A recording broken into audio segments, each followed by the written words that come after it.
그럼 제가 질문 하나 드려볼게요. 어, 혹시 의로우신가요? 네, 그러면 질문을 좀 바꿔보겠습니다. 여러분 주변 사람들도 여러분들을 의롭다고 생각을 하시나요? 이렇게 질문 드리면 좀 고민이 되시죠? 이 고민을 하면서 말씀을 한번 보도록 하겠습니다. 오늘 본문은요 레위인의 규례에 대한 걸 다루는데요. 레위인들의 특징이 있죠. 다른 11지파들은 가나안 땅을 정복하고 나서 각각 이제 살만한 땅을 분배받았는데 레위 지파만 땅이 없었어요. 이제 이거에 대해서 하나님은 이렇게 말씀하시죠. 레위는 분깃과 기업이 없고 내 하나님 여호와께서 그의 기업이니라 이렇게 말씀을 하셨어요. 그래서 레위 지파는 흩어져서 살았고 각 지파의 분깃을 이제 일부 나누어 받으면서 그렇게 먹고 살았습니다. 그럼 제가 이 질문을 예전에 새벽에 한번 드린 적이 있었는데 여기 안 오신 분들도 계시니까 한 번 더 질문을 드려보겠습니다. 아마 기억을 잘 못하실 텐데 지금 우리 시대에도 그러면 레위 지파가 있을까요, 없을까요? 실제로 저기 이스라엘에 가면요 아직도 자기가 아론의 몇 대손, 뭐 레위 지파의 몇 대손이라고 말하면서 나는 레위 지파입니다라고 말하는 사람들이 있다고 하더라고요. 근데 그런 거 말고요. 그건 아마 확인도 안 되고 아닐 가능성이 높을 거예요. 그런 거 말고 우리가 사는 지금도 레위 지파는 있습니다. 누굴 것 같으세요? 이젠 이 질문이 들려오면 목회자를 떠올리지는 않으셨으면 좋겠어요. 여러분 꼭 기억하시기 바랍니다. 이제 구약 시대 때와 똑같은 특수한 계층의 제사장은 존재하지 않습니다. 특수한 계층의 성직자도 존재하지 않아요. 이제 하나님은요 모든 그리스도인 단 한 명의 예외도 없이 모든 그리스도인을 제사장으로 부르셨고 이제 우리 모두가 제사장의 권위를 가지고 그 지성소에 거룩하신 하나님과 만날 수 있도록 해주셨어요. 그러니까 이제 한마디로 저와 여러분은 레위인처럼 구별되어서 제사장의 역할을 하도록 부름 받았다는 겁니다. 여러분 이 말은요 목회자가 교회의 리더가 아니라는 말이 결코 아니고요.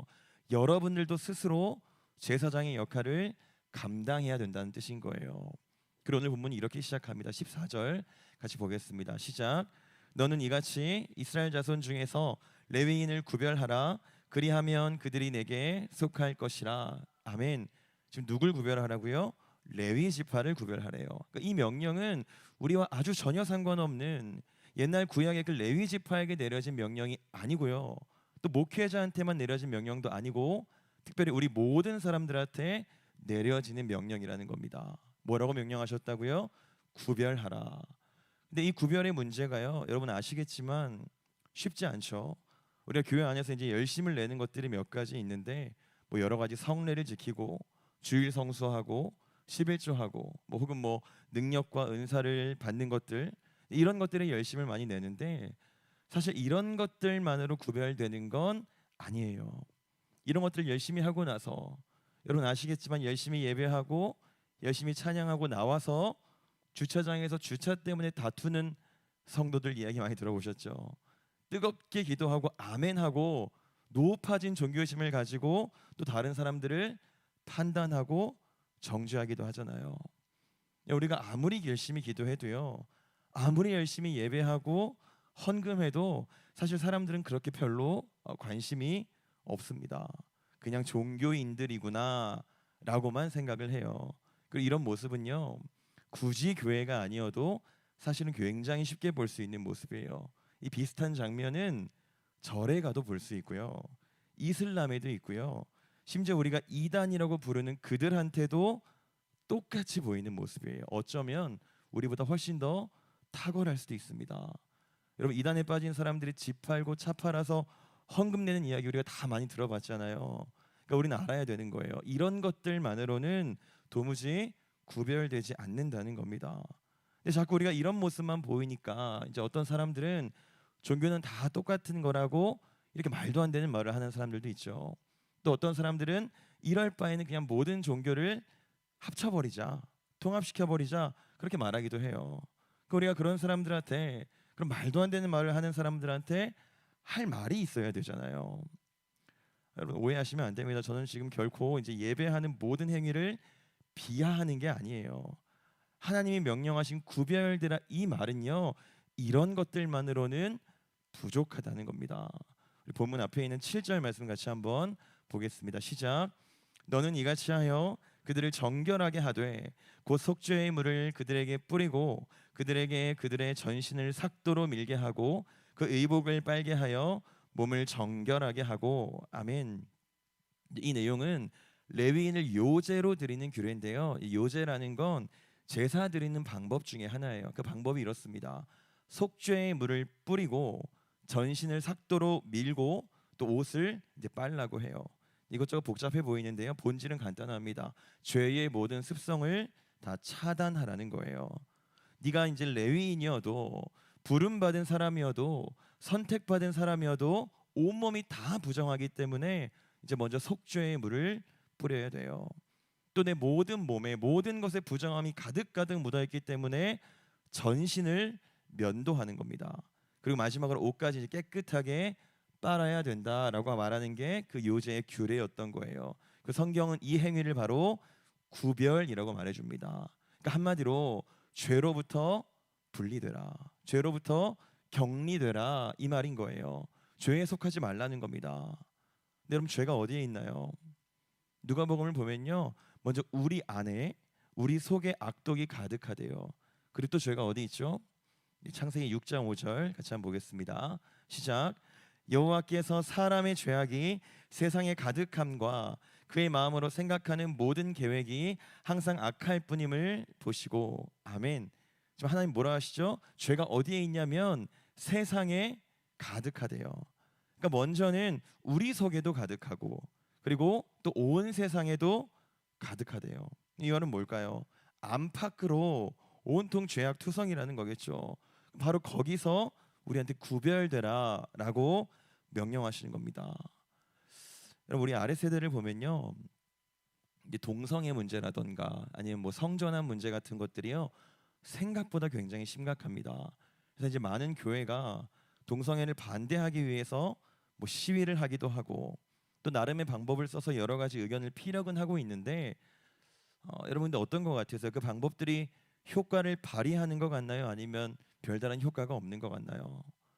교회는 지금 끊임없이 의견을 말하고 건의를 한다거나 뭐 피켓을 들고 거리로 나가는 경우를 우리가 많이 봤는데요. 정작 그것들이 효력을 발휘했던 적은 거의 없는 것 같아요. 근데 그렇다고 해서 또 우리나라에서 교회를 막 탄압하거나 압제하거나 그렇게 하는 건 아니죠. 그러니까 교회의 말을 듣지는 않는데 그렇다고 교회를 탄압하는 것도 아니에요. 제가 이 상황을 쉬운 말로 한번 정리해 드릴게요. 그냥 교회를 별로 신경 쓰지 않는 겁니다. 좀 냉정하게 말하면 무시하는 거예요. 근데 처음부터 이랬던 건 아니고요. 과거 우리나라의 그 초대교회 때만 하더라도요, 당시 일제는 교회를 굉장히 두려워했어요. 그래서 교회를 여러 가지 모양으로 탄압도 하고 또 교회랑 비슷한 걸 만들어서 교회를 없애고 분산시키려는 시도도 했었고요. 또 수많은 그리스도인들을 붙잡아서 죽이기도 했었는데, 왜 그렇게 했냐면, 왜 그렇게 탄압을 했냐면 신경 쓰여서 그런 거예요. 두려워서 그런 겁니다. 과거 7, 80년대만 하더라도요, 교회의 목소리에 이 나라는 늘 반응을 했어요. 그러니까 애초부터 처음부터 교회가 이렇게 신경 쓰이지 않는 존재가 된 건 아니라는 겁니다. 근데 지금 우리는, 성도는, 교회는요, 정부에서도 세상에서도 별로 신경을 안 쓰는 것 같아요. 그래서 우리가 내는 목소리도 별로 영향이 없죠. 왜 이렇게 됐을까요? 왜 지금은 세상이 교회를 두려워하지 않을까요? 정답은요, 다루기가 쉬워졌거든요. 대형 교회 앞에 지하철 하나만 뚫어주면 교회는 잠잠해진대요. 교회 주변을 잘 개발해주면 교회가 잠잠해진대요. 원래 과거에는 무슨 짓을 해도 도무지 설득이 안 됐던 교회가 이제는 너무나 설득이 쉽게 가능한 단체가 되어버렸대요. 여러분, 제가 더 가슴 아픈 얘기를 해드릴게요. 지금 사람들이요, 차라리 더 신경 쓰고 귀 기울여 듣는 건 동성애자들의 말이에요. 왜냐하면 그들의 원칙과 뚝심은 정말 확고합니다. 의지를 꺾지 않아요. 매우 견고합니다. 설득이 안 되거든요. 여러분, 혹시라도 이런 상황을 두고 뭐 예전 초대교회 때처럼 우리가 핍박받고 있는 거다, 예전 믿음의 선배들처럼 우리가 고난당하는 거다, 이렇게 해석하시면 안 되고요. 그런 거 아니잖아요. 사람들은 우리가 예수님은 살아계신다 이거 말해서 이걸 선포해서 우리를 욕하는 게 아니에요. 예수 믿으면 천국 갑니다. 이 얘기를 많이 한다고 우리를 욕하는 게 아니고요. 그냥 영향력을 잃은 거예요. 사랑은 말하는데 사랑하지 않거든요. 하늘의 소망을 말하기는 하는데 누구보다 이 땅을 사랑하니까 늘 돈에 민감하니까 늘 회개를 말하는데 앞장서서 부정을 행하니까 그런 교회를 우리를 성도를 욕하다 이제는 지쳐서 신경도 쓰지 않는 거예요. 그러니까 그런 우리가 예수 믿으세요 하는 이 말이 안 들리는 겁니다. 세상과 다르지가 않는데 똑같은데 구별되지 않는데 우리가 더 고상한 집단이에요. 우리가 더 거룩합니다. 이렇게 말하기 때문에 안 들리는 거예요. 우리 하나님께서 분명하게 말씀하셨죠. 구별되라. 어떻게 구별되라고요? 죄가 가득한 세상과 악독이 가득한 내 마음속의 죄성과 구별되라는 겁니다. 구별되는 건 달라야 된다라는 거예요. 내 속에 가득한 그 악독을 바깥으로 꺼내지 말라는 말이고요. 그게 우리 주님이 우리한테 요구하는 구별입니다. 그리고 이제 그렇게 구별된 레위인들을 하나님은 취하십니다. 우리 16절 같이 보겠습니다. 시작. 그들은 이스라엘 자손 중에서 내게 온전히 드림받은 자라. 이스라엘 자손 중 모든 초태생 곧 모든 처음 태어난 자 대신 내가 그들을 취하였나니. 아멘. 하나님이 우리를 취하셨대요. 우리가 하나님 거래요. 그럼 이제부터 우리는 우리를 취하신 분, 우리의 주인이 원하는 삶을 살면 되는 거겠죠. 우리 본문 한 번 더 보겠습니다. 19절입니다. 시작. 내가 이스라엘 자손 중에서 레위인을 취하여 그들을 아론과 그의 아들들에게 주어 그들로 회막에서 이스라엘 자손을 대신하여 봉사하게 하며 또 이스라엘 자손을 위하여 속죄하게 하였나니 이는 이스라엘 자손이 성소에 가까이 할 때에 그들 중에 재앙이 없게 하려 하였음이니라. 아멘.